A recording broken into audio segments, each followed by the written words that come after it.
Then Hannah prayed and said, My heart rejoices in the Lord. In the Lord my horn is lifted high. My mouth boasts over my enemies, for I delight in your deliverance. There's no one holy like the Lord. There's no one besides you. There's no rock like our God. Do not keep talking so proudly or let your mouth speak such arrogance, for the Lord is a God who knows, and by him deeds are weighed.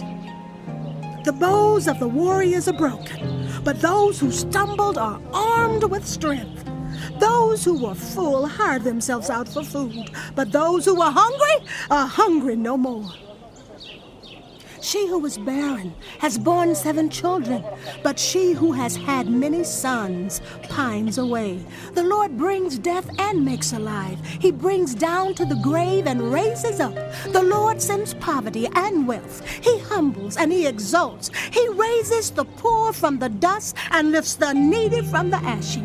He seats them with princes and has them inherit a throne of honor.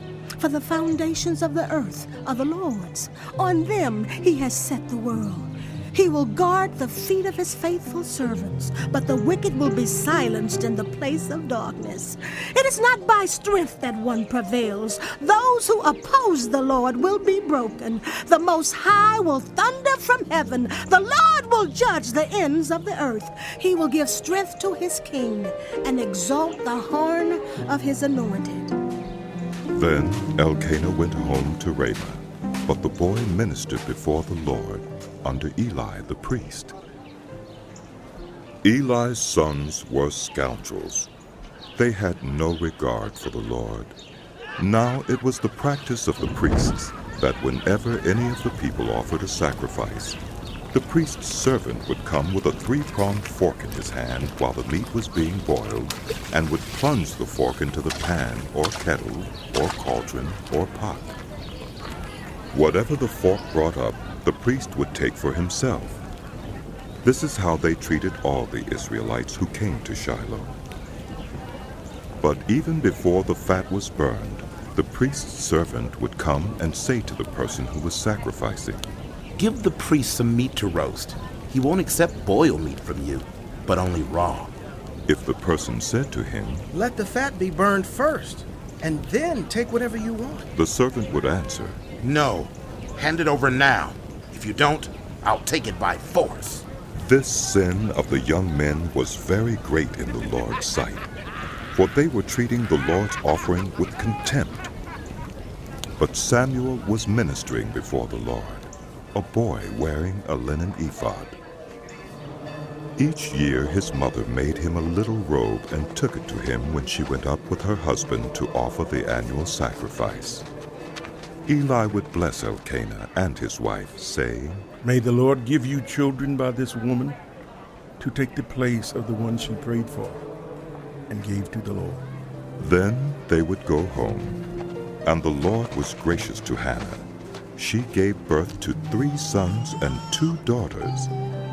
Meanwhile, the boy Samuel grew up in the presence of the Lord.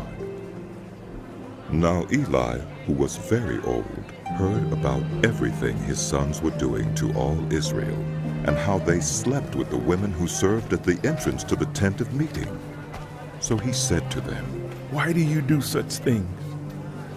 I hear from all the people about these wicked deeds of yours. No, my sons, the report I hear spreading among the Lord's people is not good. If anyone sins against another human being, God may mediate for the offender.